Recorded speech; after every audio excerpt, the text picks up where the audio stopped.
Assalamualaikum warahmatullahi wabarakatuh. Perkenalkan, nama aku Lady Satria Laurencia. Aku dari tingkat 1 kelas B. Di sini aku akan menjelaskan tentang anatomi dan fungsi dari sistem pencernaan. Oke, langsung saja. Di sini aku akan membahas tentang anatomi dan fungsi dari sistem pencernaan.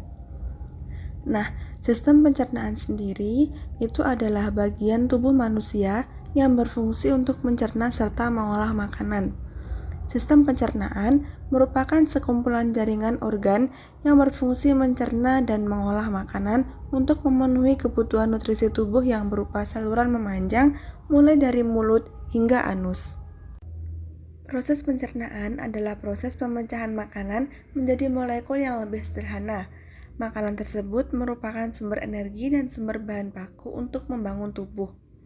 Sistem pencernaan manusia atau sistem gastrointestinal terdiri dari organ dalam saluran pencernaan dan organ pencernaan pelengkap. Nah, untuk selanjutnya kita memasuki fungsi dari sistem pencernaan. Sistem pencernaan sendiri memiliki beberapa fungsi. Yang pertama yaitu proses penelan, di mana makanan harus dimasukkan ke dalam mulut sebelum dapat diolah. Ini adalah proses aktif dan sukarela yang disebut dengan konsumsi. Yang kedua, tenaga penggerak. Makanan akan diproses oleh lebih dari satu organ pencernaan, maka makanan tersebut harus dipindahkan dari satu organ ke organ berikutnya. Fungsi yang ketiga yaitu pemecahan makanan, di mana pemecahan makanan ini dibagi menjadi dua, yaitu pencernaan mekanis dan pencernaan kimiawi. Untuk yang pertama, pencernaan mekanis. Pencernaan mekanis menyiapkan makanan untuk degradasi lebih lanjut oleh enzim dengan cara memecah makanan secara fisik menjadi potongan-potongan kecil. Selanjutnya, pemecahan makanan dengan sistem pencernaan kimiawi. Urutan langkah-langkah di mana molekul makanan besar dipecah menjadi bahan penyusunnya oleh enzim yang disebut dengan pencernaan kimiawi. Fungsi yang berikutnya, penyerapan. Pengangkutan produk akhir yang dicerna dari lumen saluran pencernaan ke darah atau getah bening yang disebut dengan penyerapan. Fungsi yang terakhir pada sistem pencernaan yaitu berak. Buang air besar adalah pembuangan sisa-sisa yang tidak dapat dicerna dari saluran pencernaan melalui anus dalam bentuk feses. Nah, seperti yang kita lihat, ini adalah gambar dari sistem pencernaan. Dan ini adalah urutan dari sistem pencernaan.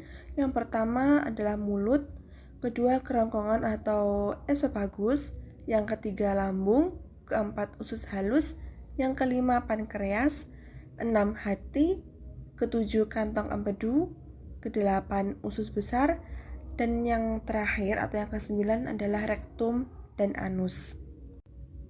Organ atau anatomi sistem pencernaan yang pertama adalah mulut.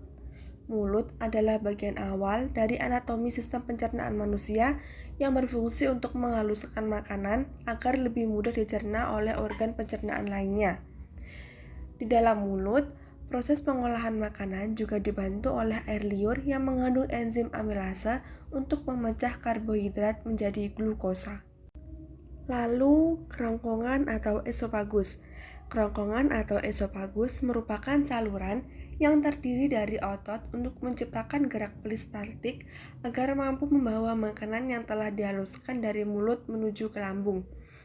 Saluran ini memiliki panjang 20 cm dan dilapisi oleh mukosa. Lalu lambung.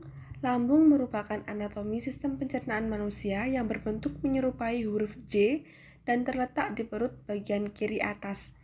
Fungsi dari lambung sendiri dalam sistem pencernaan adalah untuk mengolah makanan menjadi bagian-bagian yang lebih kecil dan berbentuk setengah padat atau kimus. Oke, kita next yaitu ke usus halus.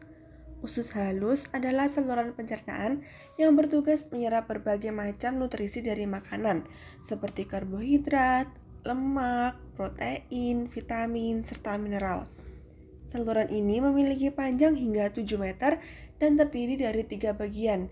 Yang pertama, usus 12 jari atau duodenum, yang kedua usus kosong atau jejunum, dan yang ketiga yaitu usus penyerapan atau ileum. Lalu pankreas. Pankreas memiliki peran yang penting dalam sistem pencernaan, yaitu untuk menghasilkan enzim pencernaan guna memecah berbagai macam nutrisi dalam makanan. Pankreas juga bertanggung jawab untuk memproduksi hormon insulin yang berfungsi menjaga kadar gula darah normal dalam tubuh. Hati. Serupa dengan pankreas, hati juga menjadi salah satu anatomi sistem pencernaan yang tidak dilewati oleh makanan. Organ ini berfungsi memproduksi cairan empedu untuk melarutkan lemak di dalam usus halus agar lebih mudah diserap oleh tubuh. Selain itu, hati juga bertugas menyimpan glikogen yang digunakan sebagai energi cadangan di dalam tubuh. Kantong empedu. Kantong empedu adalah anatomi sistem pencernaan yang bertanggung jawab untuk menyimpan serta mengentalkan cairan empedu yang telah disekresikan oleh hati. Jadi selain fungsi-fungsi yang disebutkan tadi, hati juga tempat mensekresikan atau mengentalkan cairan empedu. Selanjutnya, usus besar.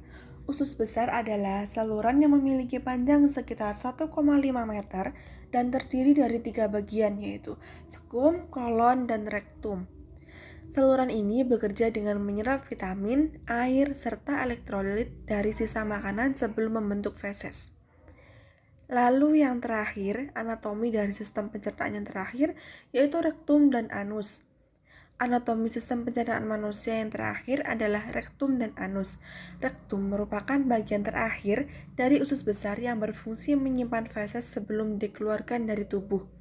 Jika sudah penuh, otot-otot di sekitar rektum akan berkontraksi untuk mengeluarkan feses melalui anus. Oke, ini yang terakhir. Ada beberapa link yang saya gunakan untuk mencari referensi mengenai anatomi dan fungsi dari sistem pencernaan yang saya paparkan tadi. Nggak terasa kita sudah sampai di materi yang paling ujung.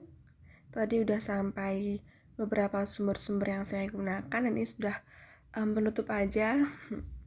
Terima kasih atas waktunya. Semoga materi yang saya sampaikan bermanfaat.